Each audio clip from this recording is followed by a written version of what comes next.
Canoe is a real big asset to a moose hunter. I like the Canoe quite a bit. I bring a canoe every time I go moose hunting unless I'm bringing the plane. And the reason being is I can move that canoe. I can pull it and drag it overland from the main river into these beaver dam lakes and sloughs and up some canals that are too narrow for a boat. Makes it nice. I can get back into those areas other people are not willing to get to. And I'm doing this because I already know there's moose back there. I've done that pre-scouting thing, and I know they're there. So it's really a neat thing to be able to get back in there and know that I got it to myself. I have the big boat loaded up with the canoe, and I go. And if I get a moose, I can bring them on out. It's a neat thing. Another good point to bring up here with canoes is there's always, when you get into the marsh and the swamps, there's usually some floating muskeg from the lake to the dry land. And you can bring that canoe into that floating muskeg, get out, and it just floats. And there's like, it could be 10 foot of water underneath that mat of grass there. And you can walk on that grass while you're holding that canoe as a safety measure in case you fall through that floating tundra. Another thing about a canoe is when you get a big bull down, you can pull that canoe up to that moose, even on dry ground, and put some hindquarters in there, some 200 or 300, 400 pounds of meat, and you can push that whole thing out to the river area, or the slough, or where there's even 5-6 inches of water, and it'll float. And it's a lot easier than packing that on your back through the muskeg when you can put it in the canoe and just push it, you and your buddy, out. I've done it, and it makes the job a heck of a lot easier. What do you want to do? I think he's worth it. He's what we came for, that's for sure. Feel like doing some work tonight?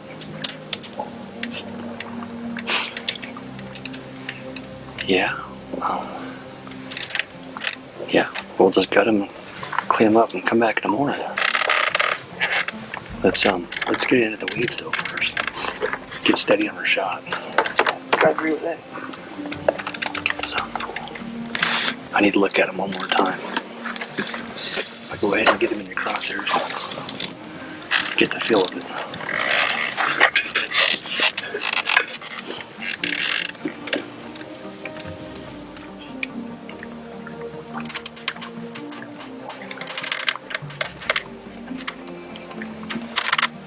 Yeah, I think you should wait. Okay. Yeah, you're bummed out. Why? Are you upset? Of course, but I trust you. Okay. I'm not sold on his size yet. It's a little deceiving right now. I don't know if he's 60. He's definitely 50.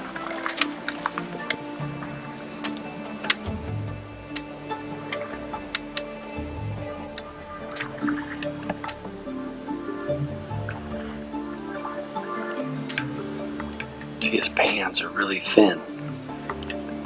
He's got them long tines though, that makes up for him.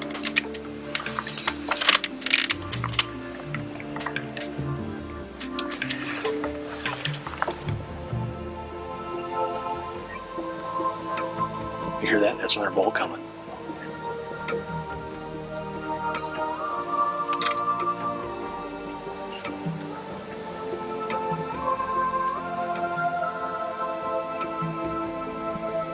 Cool stuff. Another prop you'll see in some of our video footage is the use of some decoys. Primarily cow decoys is what we've employed. A couple of different variations out there, whether it's just a two-dimensional, two-sided cow or an inflatable type of decoy. And obviously a moose has got to be able to get close enough to where they can see that, but props like that, they're not going to bring moose in from all over the place. You got to be in a moosey area. You got to have some coming into the call, but that kind of tool can put a moose in a situation where it's where you can shoot it with a bow. If you're looking to kill a moose with a bow and you want to get close enough to it, then look into some of the decoys out there. It's a good tool. It's going to be, you can get too close every single time and get charged with this right here. So big warning, big warning.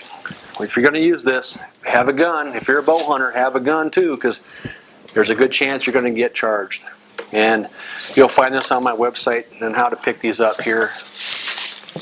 He was too close. He was 15 feet away.